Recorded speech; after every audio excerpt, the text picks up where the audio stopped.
ഒരു വല്ലാത്ത കാഴ്ചയാണ് കണ്ടത്. തുർളഹു റൂസുഹും ബിസ്സഖരി കുല്ലമാ റുദിഖത് ആദത്. അവരുടെ തല മുഴുവനും പാറക്കല്ലുകളെ കൊണ്ട് കുത്തിച്ചതക്കുന്നു. കുത്തിച്ചതഞ്ഞ് ചതഞ്ഞ് മുഴുവനും പോകുന്ന നേരത്തെ വീണ്ടും തലതാ പൂർവസ്ഥിതിയിൽ വരുന്നു. വീണ്ടും കല്ലുകൊണ്ട് കുത്തിച്ചതക്കുകയാണ്. ഇതാരാണെന്ന് ചോദിച്ചപ്പോൾ ജിബ്രീൽ അലൈഹിസ്സലാമിന്റെ മറുപടി ഹഉലാഇ അല്ലദീന തസാഖല റൂസുഹും അനിസ്സലാഹ്. നിസ്കാരത്തിന് തലപൊന്താത്ത ആളുകൾ.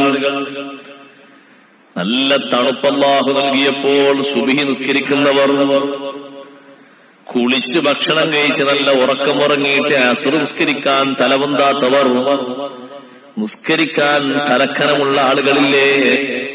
അതെത്ര വലിയ മുതലാളിയാണെങ്കിലും ശരി, എത്ര വലിയ നേതാവാണെങ്കിലും ശരി, എത്ര വലിയ രാഷ്ട്രീയക്കാരനാണെങ്കിലും ശരി, എത്ര വലിയ സാമൂഹ്യ പരിഷ്കർത്താവാണെങ്കിലും ശരി, അവന്റെ തല മുഴുവനും കുത്തി കുത്തി പൊളിക്കുകയാണ്. ഈ തല കൊണ്ടല്ലേ നിസ്കരിക്കാതെ കിടന്നുറങ്ങിയത്?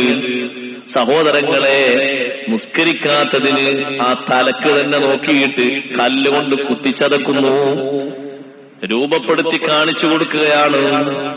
നിസ്കാരം വലിയ ഗൗരവമുള്ള വിഷയമാണ്. നമ്മൾ നന്നായി ശ്രദ്ധിക്കണം.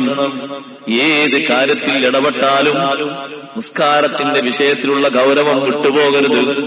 അഷ്റഫുൽ ഖൽഖ് സ്വല്ലല്ലാഹു അലൈഹി വസല്ലം തങ്ങൾ ഉപദേശിച്ച വലിയൊരു ഉപദേശമാണല്ലോ നിസ്കാരത്തെ പറ്റി. അത് ഒഴിവ് കഴിവില്ലാത്ത രൂപത്തിൽ തന്നെ സ്വീകരിക്കണം. എവിടുന്നും അത് സ്വീകരിക്കണം. നിങ്ങൾ നോക്ക്,